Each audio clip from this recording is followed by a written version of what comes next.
Good evening everyone.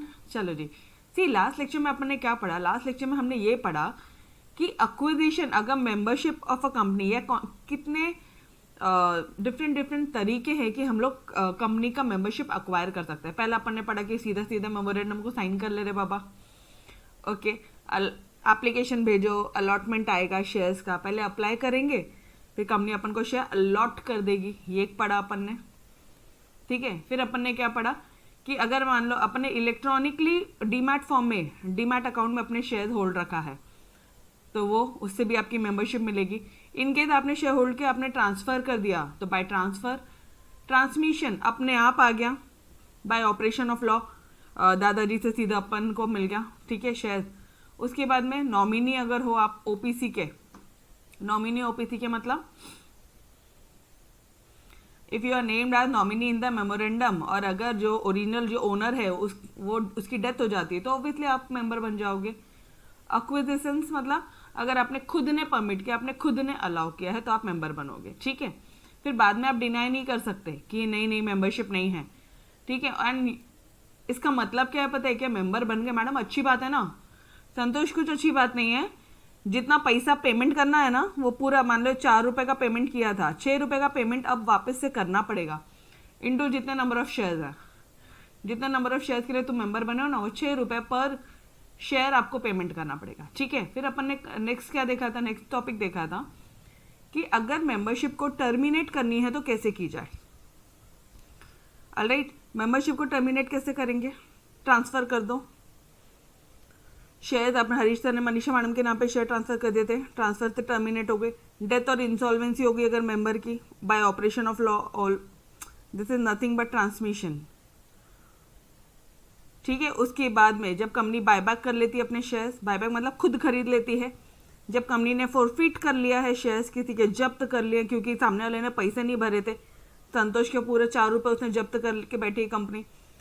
जब संतोष ने खुद ब खुद सरेंडर कर दिया, नहीं चाहिए मुझे आपके कंपनी के शेयर, या फिर कंपनी ने लीन एक्सरसाइज करी, कंपनी ने कंट्रोल एक्सरसाइज किया है, उसके बाद में जब अगर company redeemable preference share issue करती है, मतलब रिडीमेबल मतलब आफ्टर कुछ ईयर उसका पे बैक हो जाएगा, मतलब आफ्टर कुछ ईयर्स हम कंपनी जो है अपने शेयर वापस ले लेगी और आपको उसका पैसा दे देगी। This is known as redemption. Redemption मतलब रिडीमेबल, रीपेमेंट, इसका रीपेमेंट हो जाएगा आफ्टर 10 ईयर्स और 20 years, whatever the amount has been decide, ठीक है।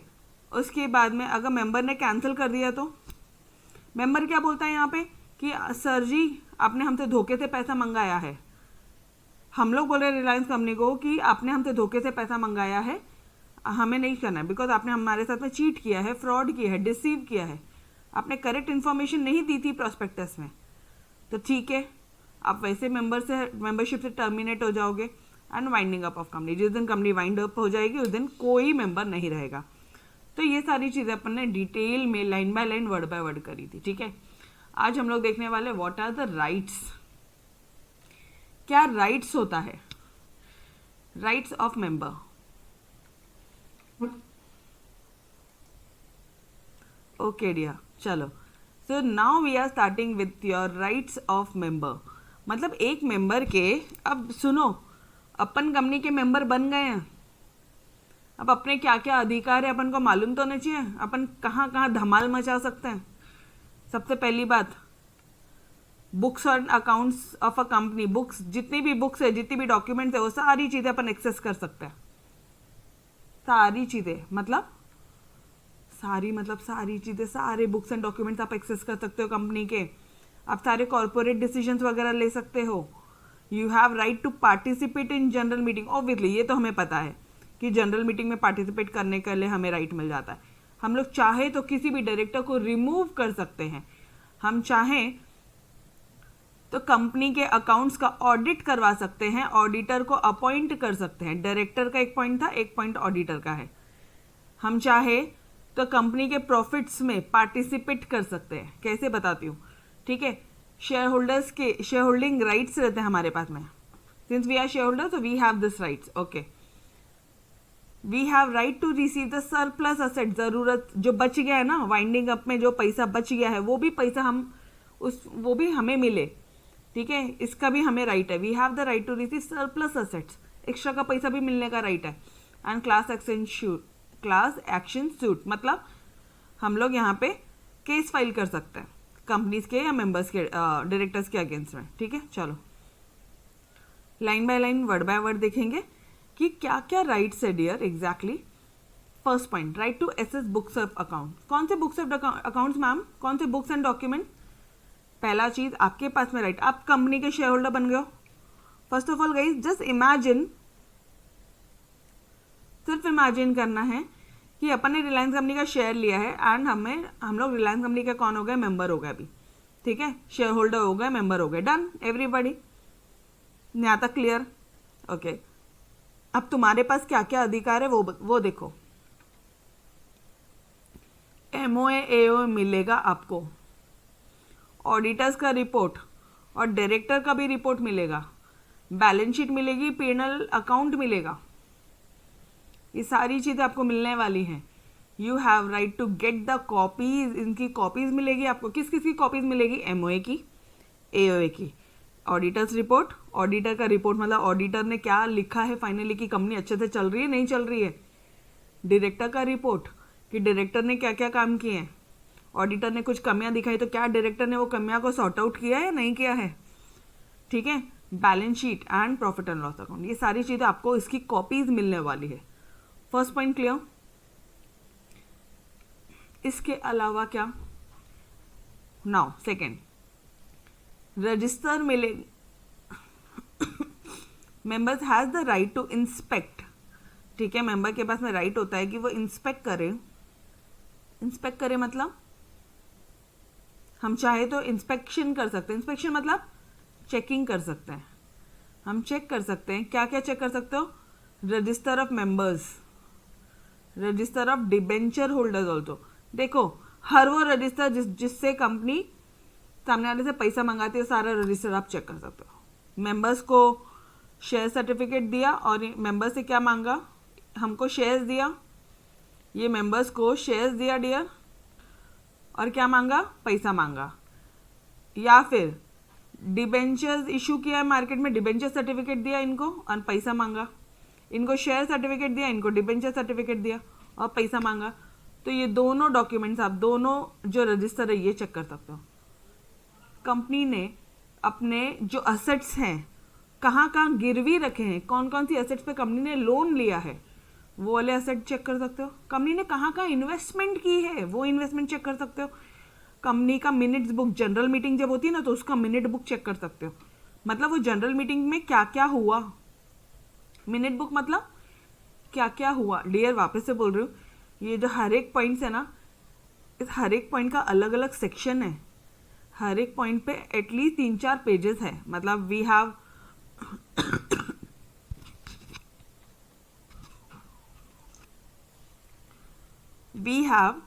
लॉन्ग, मतलब इसमें अच्छा खासा 3 to 4 पेज का कंटेंट है। ठीक है, एक स्टैंडर्ड है, सेक्रेटरियल स्टैंडर्ड, जो हमें फॉलो करना होता है कि मिनट बुक कैसे बनेगी, मिनट बुक में साइन कौन करेगा, क्या क्या बातें मिनट बुक में इनकॉर्पोरेट होनी चाहिए, सारी चीज़ें।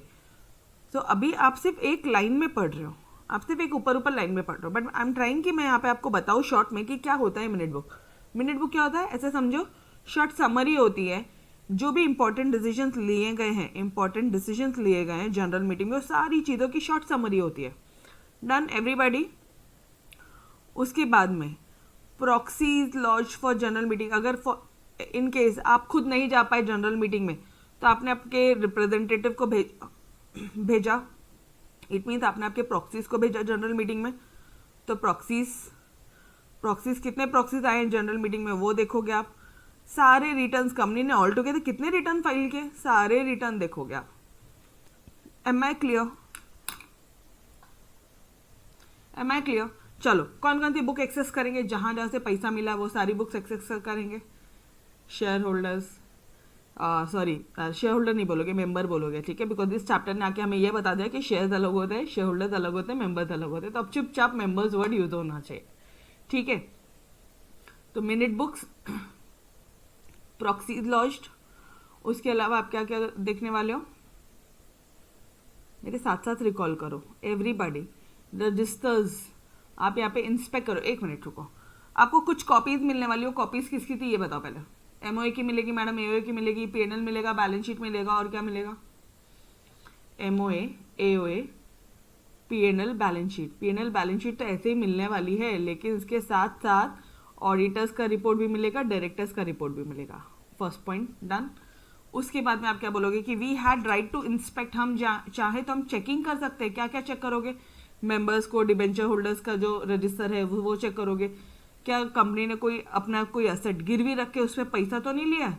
मतलब हमसे भी पैसा लिया है, अपना जो उसका जो बिल्डिंग था, रिलायंस कंपनी ने अपना पूरा बिल्डिंग या उसके पूरे एसेट्स को गिरवी रख के उसी पे पैसा ले लिया, तो ये तो कंपनी पे हमारे प्रति नाइंसाफी हो जाएगी मैम। उनके पास तो पैसा ही नहीं है, हमसे भी ले रही है, लोन लेके भी ले रही है, तो ये गलत है।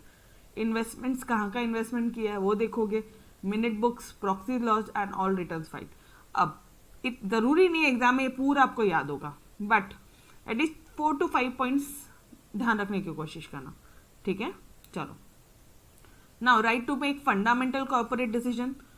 कुछ इंपॉर्टेंट, कुछ बेसिक, कुछ फंडामेंटल कॉर्पोरेट डिसीजंस है, इसमें भी तुम्हारा राइट है मैम। जैसे a member has exclusive powers to take decisions in meetings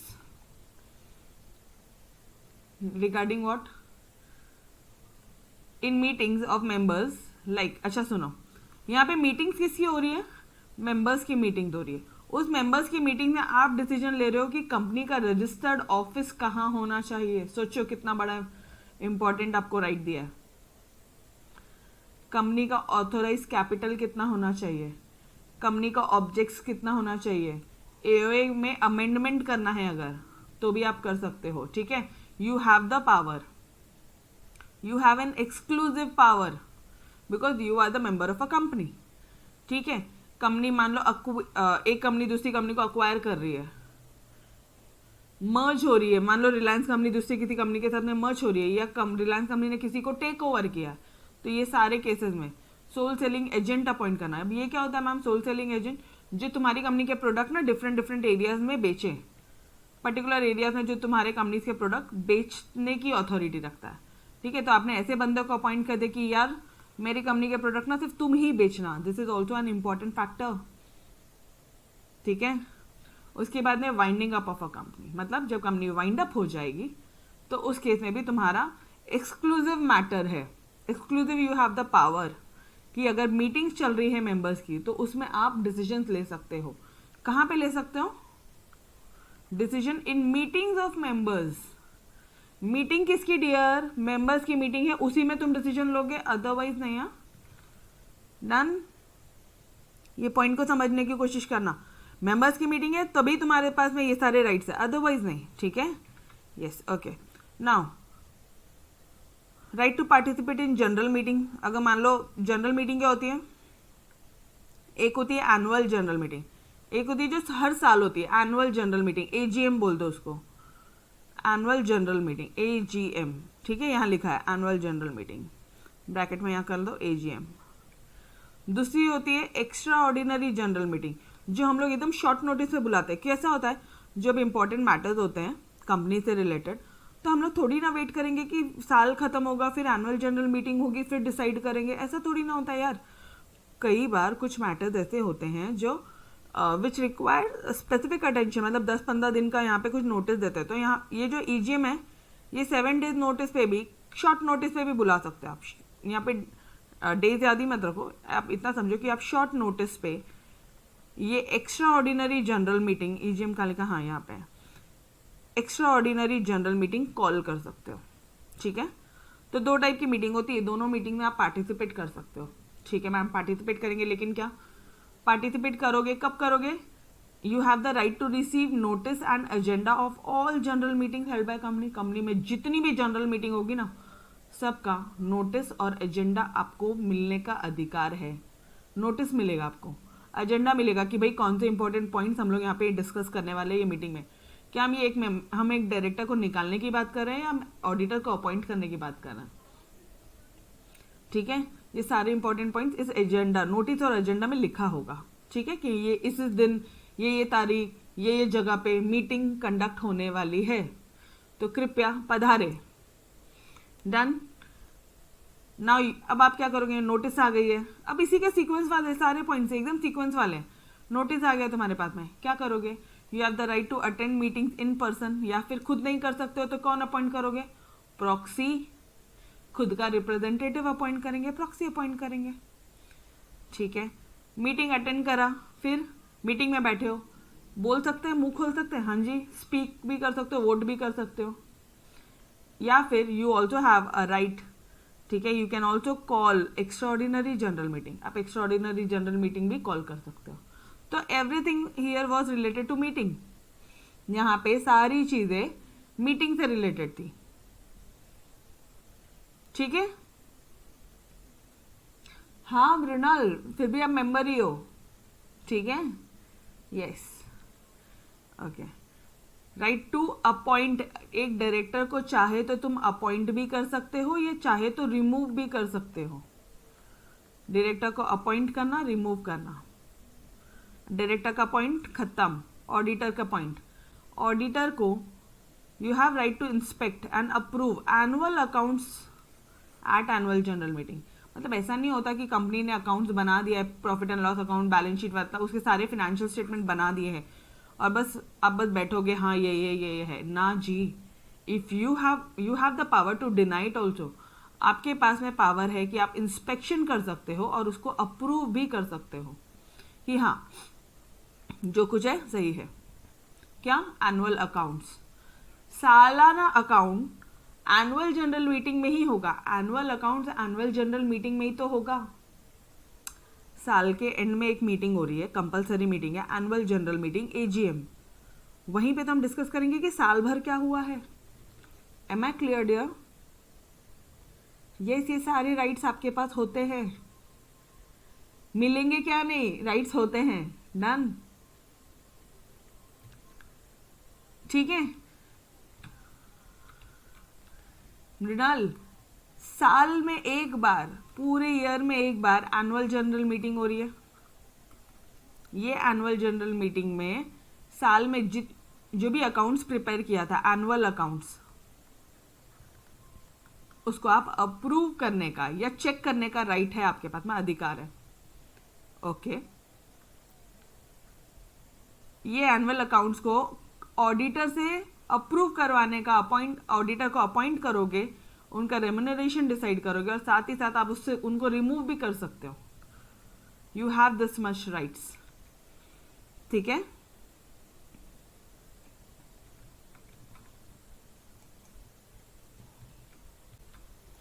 now अपने ऑडिटर को भी अपॉइंट करते कि भाई जो भी हमारा अकाउंट बना आप उसको सर्टिफाई करो, ठीक है। फिर वो ऑडिटर आपको रिपोर्ट देगा, वो सारे रिपोर्ट्स का आपके पास में अधिकार है। ऑडिटर को अपॉइंट भी कर सकते हो, ऑडिटर को कितना पगार देना है। ऑडिटर बोला तो कौन, ऑडिटर कौन होता है डियर? Chartered accountant. अभी सीए कौन होता है? जो ये चेक करता है कि जो कंपनी के अकाउंट्स है वो as per companies accounting standards बने हैं या नहीं बने हैं। कंपनी ने सारे अकाउंटिंग स्टैंडर्ड्स कंप्लाई किए हैं या नहीं किए हैं, और क्या ये जो फाइनेंशियल स्टेटमेंट है ये ट्रू एंड फेयर पोजीशन, मतलब ये क्या ये करेक्ट पोजीशन बताता है कंपनी की एज ऑन डेट। कभी भी नोटिस करना, हरीश सर ने भी आपको बताया होगा लेक्चर्स में कि जो बैलेंस शीट बनती है ना वो एज ऑन डेट बनती है, और जो ट्रेडिंग एंड पीएनएल बनता है वो फॉर द ईयर एंडेड बनता है। Trading and PNL account my dear friends year ended पूरे साल का बनता है, और balance sheet as on date बनती है, मतलब वो उस दिन की पोजीशन बता रही है मैडम। मतलब ये 30 एज ऑन डेट, मतलब फॉर एग्जांपल 31 मार्च 2021 को बैलेंस शीट बनेगी अभी, ठीक है। तो 31 मार्च 2021 इसी तारीख की बैलेंस शीट है, इस तारीख की पूरी करेक्ट पोजीशन है कि कंपनी के पास में कितने असेट्स थे, कितनी लाइबिलिटीज थी, सारी चीजें डन। तो हमने यहाँ पे ऑडिटर अपॉइंट किया है कि ऑडिटर साइन करके अपन को सारी चीजें बताता है, ठीक है। वो ऑडिटर को आप अपॉइंट कर सकते हो, रिमूव कर सकते हो, और ऑब्वियसली ऐसा नहीं होता कि बस हमारी मनमानी कुछ कम दाम में आपको शेयर्स देने के लिए राइट देती है, एक राइट इशू करती है कि चलो ठीक है ये 10 रुपये का जो शेयर है कंपनी का, ये कंपनी आपको 7 रुपये में देने का अधिकार दे रही है, राइट है तुम्हारे पास में। और बोनस इशू क्या होता है, कंपनी यहाँ पे फ्री में तुम्हें शेयर बांटती है, जिसके पास में एक शेयर है उसको एक शेयर और फ्री।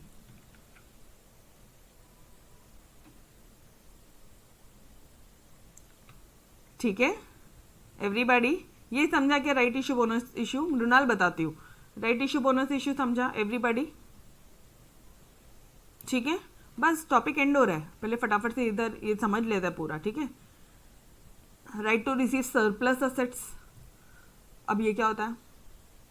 सरप्लस असेट रिसीव करने का राइट है आपके पास में।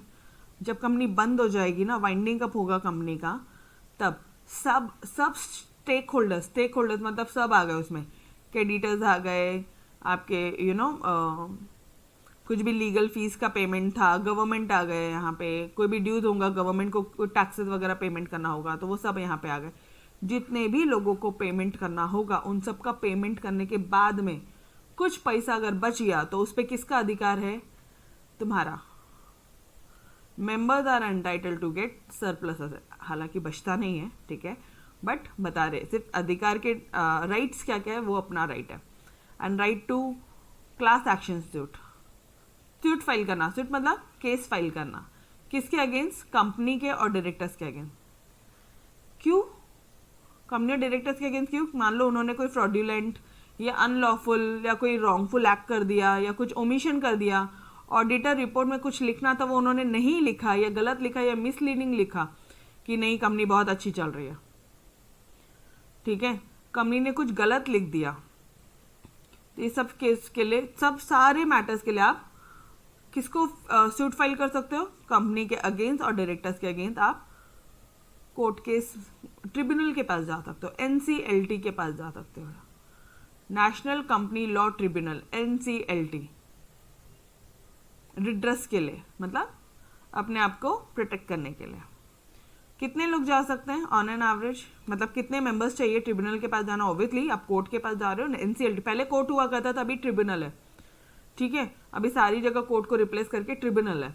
तो अगर आपको NCLT के पास जाना है, NCLT and tribunal one and the same thing, national company law tribunal, ये जो टी है ना, this T stands for tribunal, ठीक है, तो आप ट्रिब्यूनल के पास जा सकते हो। ओके, नाउ कितने मेंबर्स चाहिए? कम से कम 100 मेंबर या फिर 10% ऑफ वोटिंग राइट्स। या तो 100 मेंबर होंगे तो चलेगा, चले जाओ बिंदास, तुम 100 मेंबर्स हो हु आर डिसअग्रीड, ठीक है, तुम अग्रीव्ड पार्टीज हो, अग्रीव मतलब अग्रीव्ड पार्टीज मतलब जिनके साथ धोखा हुआ है या हु हैज नॉट एक्सेप्टेड, ठीक है, तो आप बिंदास, इफ यू आर अग्रीव तो 100 मेंबर्स अगर ऐसे हैं तो 100 के 100 मेंबर्स जा सकते हैं ट्रिब्यूनल के पास में। या फिर इफ यू आर होल्डिंग, और एक तो बोला मैंने 100 मेंबर्स, और मेंबर्स होल्डिंग 10% वोटिंग राइट्स, ऐसे मेंबर्स जिनके पास में 10% वोटिंग राइट्स है। मैम अकेले संतोष के पास में ही 10% वोटिंग राइट है, अकेला संतोष जा सकता है ट्रिब्यूनल के पास में। मैम अकेले मृणाल के पास में ही 10% वोटिंग राइट्स है, जा सकती है, वो अकेले ही जा सकती है, उसको 100 मेंबर्स की जरूरत नहीं है, क्योंकि यहाँ पे और बोला है, और either this or this can apply to the tribunal. Obviously dear, एक बड़ी बॉडी है वो, ठीक है, एक क्या बोलोगे आप, नेशनल कंपनी लॉ ट्रिब्यूनल है, तो हर एक इंसान नहीं जा सकता कि मुझे कंपनी ने ऐसा किया, मुझे डिविडेंड नहीं बांटा, हमें ये नहीं दिया, ऐसे कंप्लेंट्स नहीं चलती। एटलीस्ट एक यूनिटी के फॉर्म में कुछ रिक्वायरमेंट्स होती है, and that requirement is 100 members और 10% voting rights. Done?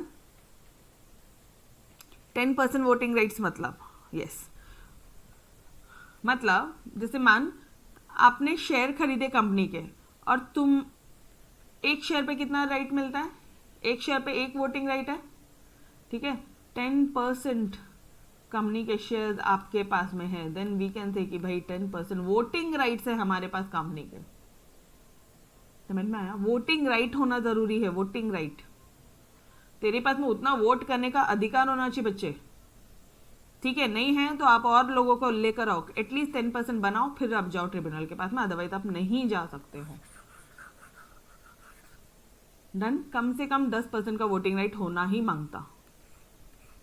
And 100 member और 100 मेंबर, एनी 100, एनी 100 मेंबर, ऐसा नहीं कि कुछ कोई रिक्वायरमेंट है वो मेंबर की, नहीं, एनी 100। डन। अच्छा क्या करोगे आप डिमांड करोगे, अच्छा जाओगे ट्रिब्यूनल में, करोगे क्या, you will demand, you have the right to demand investigation in the affairs of company and right to file petition to wind up. Investigate करो कंपनी के अगेंस्ट में, रिलायंस कंपनी ने धोखा किया है हमारे साथ में, आप इन्वेस्टिगेशन लगाओ इनके ऊपर, तो ठीक है, फिर जो एनसीएलटी है वो एक इन्वेस्टिगेशन का ऑर्डर इशू करेगा। या फिर वाइंड अप करो, ये कंपनी बहुत धोखेबाज है, वाइंड अप करो, बंद करो, वाइंड अप कंपनीज को बंद करो, यहां तक आप बोल सकते हो, तो ये भी अधिकार आपके पास में है। यस, छोटे फ्रॉड में नहीं जा सकते। और एनीवेज फ्रॉड छोटा है बड़ा है, उसके लिए अगेन वापस से मैं बोल रही हूँ, उसके लिए यू हैव अनदर सेक्शन है डियर। फ्रॉड 1 करोड़ से ऊपर है तो कहाँ जाओगे, 1 करोड़ से नीचे है तो कहाँ जाओगे, वो पूरा डिटेल अपन कंपनी लॉ में पढ़ेंगे, तो चिंता मत कर, ठीक है। अभी सिर्फ इतना समझो कि अगर कुछ अपने साथ में गलत हुआ तो we had right to go to tribunal. Done. अच्छा खासा चैप्टर है, उसमें डिटेल दिया है। डन दिया। चलो, तो ये तो थी 9 राइट्स आपके पास में। कितनी 9 राइट्स हैं? बुक्स एंड अकाउंट्स को, बुक्स और डॉक्यूमेंट्स को आप क्या कर सकते हो, you have right to access books of accounts, okay. Right to make fundamental corporate decisions. Fundamental corporate decision मतलब जो बेस होते हैं, रजिस्टर ऑफिस चेंज करो, ऑथोराइज कैपिटल बढ़ाओ, ऑब्जेक्ट्स चेंज करो कंपनी के, एओए को अमेंड करो, 2 कंपनी को मर्ज करो, अलग करो, सोल सेलिंग एजेंट अपॉइंट करो, कंपनी को बंद करो, वाइंड अप करो। तीसरा, जनरल मीटिंग में पार्टिसिपेट करो, तो यहाँ पे क्या क्या आ जाएगा, नोटिस मिला, खुद चले रहो, मेंबर इन पर्सन चले रहो, नहीं तो प्रॉक्सी अपॉइंट कर लो, फिर क्या हो जाएगा, वहाँ पे जाओ, बोलो, बात करो, otherwise extra ordinary general meeting call कर लो, डायरेक्टर अपॉइंट करो, auditor appoint, receive surplus assets. ये सरप्लस एसेट कब, जब कंपनी वाइंड अप होगी, सबको देने के बाद में कुछ पैसा बच गया तो वो हमारा है, जन्नत। एंड क्लास एक्शन सूट, ठीक है। यहाँ पे किसके पास जाओगे, ट्रिब्यूनल के। कौन जाएगा, 100 मेंबर्स एंड और 10% वोटिंग राइट्स, जिन वो किसके पास जाएंगे, ट्रिब्यूनल के पास में। वहाँ पे हम लोग जाके क्या बोलेंगे कि सर इन्वेस्टिगेशन कराओ या फिर कंपनी को बंद कराओ। Done everybody. टोटल 9 राइट्स हैं, 9 अधिकार है, और बहुत ही भारी वाले राइट्स दिए तुम्हें। डन।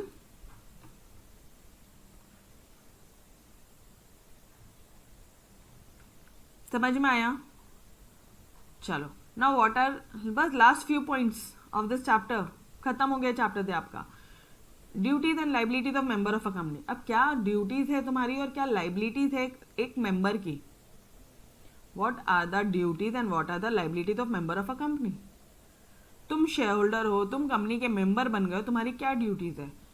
सबसे पहले अपनी एक ड्यूटीज है कि आर्टिकल ऑफ एसोसिएशन के सारे रूल्स एंड रेगुलेशंस, मतलब सारे कोविनेंट्स से you are bound by it, you are bound to the company, you are bound मतलब यू, आपके ऊपर एक बाइंडिंग है, ठीक है, कि आपको ये सारे कोविनेंट जो है फॉलो करने। कोविनेंट मतलब अरे बाबा वही सारे रूल्स रेगुलेशन जो भी कुछ उसमें दिया है ना एओए में, वो सब कंटेंट्स क्लॉजेस सारी चीज़ें, एओए के सारे क्लॉजेस सारे कंटेंट जो भी कुछ उसमें लिखा है उसको अपन क्या बोलते हैं, कोविनेंट्स बोलते हैं, ठीक है। तो जितने भी कुछ कोविनेंट्स हैं वहाँ पे वो हमें कंप्लाई करने हैं, ओके। अगर आपकी लाइबिलिटी लिमिटेड है अप टू फेस वैल्यू, तो फेस वैल्यू तक का जितना अमाउंट है उतना पेमेंट करो, ये आपकी ड्यूटी है और लाइबिलिटी है, समझने की कोशिश करो। ऊपर अधिकार दिए थे, ये अभी आपकी ड्यूटी और लाइबिलिटी है।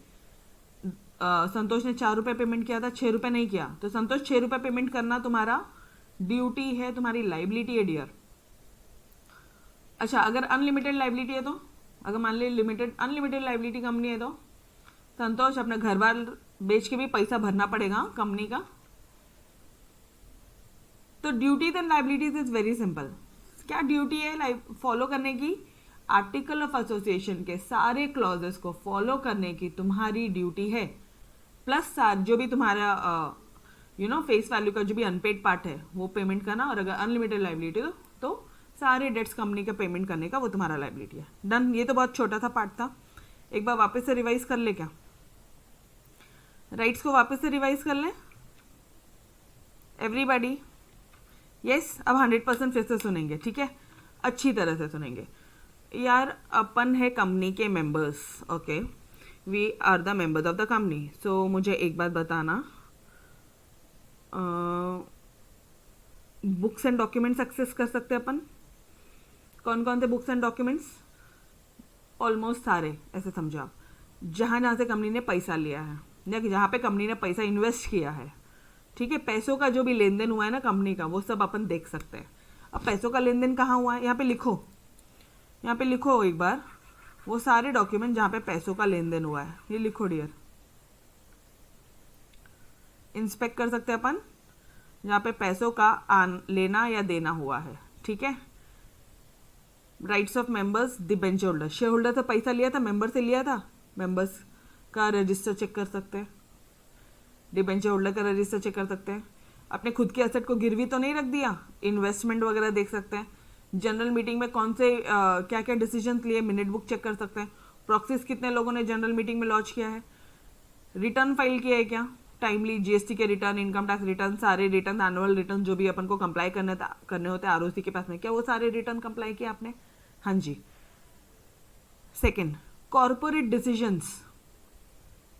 कॉर्पोरेट डिसीजन मतलब फंडामेंटल कॉर्पोरेट डिसीजन, यहाँ पे ऐसा समझो, फंडामेंटल बोल रहे हो आप, मतलब बेसिक बोल रहे हो, यस बेसिक बोला जा रहा है, तो यहाँ पे तुरंत ध्यान आना चाहिए। बेसिक बोल रहा है तो यहाँ पे आपको तुरंत ध्यान में आना चाहिए डियर कि रजिस्टर्ड ऑफिस को आप चेंज करवा सकते हो, आप ऑथोराइज कैपिटल को इंक्रीज करा सकते हो, आप ऑब्जेक्ट्स जो है कंपनी के, आर्टिकल ऑफ एसोसिएशन का ऑब्जेक्ट, आर्टिकल नहीं सॉरी, एमओए के जितने भी ऑब्जेक्ट्स है, अरे महुआ में ही तो वो है ना नसोल्सा टाइप, याद आ रहा है, नाउलकस याद आया अभी, तो उसमें ए क्या है, ओ क्या है, उसमें अपना ऑब्जेक्ट क्लॉज है, तो आप ऑब्जेक्ट क्लॉज को चेंज करा सकते हो।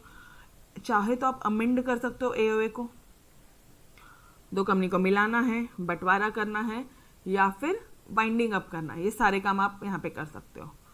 जनरल मीटिंग में पार्टिसिपेट कर सकते हो, तो उससे रिलेटेड से नोटिस आएंगे। सबसे पहले एकदम रिलेटेड है, एकदम रिलेटेड है। सबसे पहले नोटिस मिलेगा, तुम अटेंड करो, खुद जाओ, या नहीं जा सकते तो प्रॉक्सी अपॉइंट करो, फिर वहां जाके बोलोगे, स्पीक करोगे या वोट करोगे, या फिर एक्स्ट्राऑर्डिनरी जनरल मीटिंग के लिए बुलाओगे, डायरेक्टर अपॉइंट करोगे या रिमूव करोगे, ऑडिटर अपॉइंट करोगे, रिमूव करोगे, उनका रेम्यूनरेशन भी डिसाइड करोगे, यहाँ पे 1 पॉइंट एक्स्ट्रा है, ठीक है। फिर प्रॉफिट ऑफ द कंपनी में क्या में आपका शेयर है, मतलब you have right to participate in the profit of the company, मतलब यहाँ पे वो डिविडेंड की बात कर रहा है। जिस दिन डिक्लेयर हुआ उसके 30 दिन के अंदर अंदर तुम्हें पैसा तुम्हारा मिल जाना चाहिए। मान लो कंपनी ने डिविडेंड डिक्लेयर किया है 30 जनवरी को, ठीक है, 30 जनवरी या 31 जनवरी को किया है, तो उसके 30 दिन के अंदर अंदर, 30 डेज के अंदर अंदर तुम्हें डिविडेंड मिलने का अधिकार है। डन। उसके बाद में शेयर होल्डिंग राइट है, शेयर सर्टिफिकेट्स है, आप ट्रांसफर कर सकते हो, राइट इश्यू मिल सकता है, बोनस इश्यू मिल सकता है, सरप्लस एसेट में पार्टिसिपेट कर सकते हो वाइंडिंग अप के केस में, सबका पेमेंट होने के बाद ना वो पैसा आपका, ठीक है। फिर क्लास एक्शन सूट, ट्रिब्यूनल के अगेंस्ट में कोर्ट फाइल कर सकते हो, कितने लोग, 100 members and 10% of the voting पास, ये हो गया आपका। अच्छा, ड्यूटीज एंड लाइबिलिटीज क्या है, एओए के सारे कोवेनेंट क्लॉजेस, सारे कंटेंट है, सारे क्लॉजेस को फॉलो करना। लिमिटेड है, लाइबिलिटी है, तो जो भी अनपेड पार्ट है तुम्हारा फेस वैल्यू का वो पेमेंट कर दो, और अगर अनलिमिटेड लाइबिलिटी है कंपनी की तो कंपनी के सारे डेट्स पेमेंट करने की आपकी जिम्मेदारी होती है। So guys, here we had finished your entire chapter number 5, ठीक है, with number of times revision, सारी चीजें करके अपन ने चैप्टर को तोड़ किया। डन एवरीबॉडी, समझ में आया?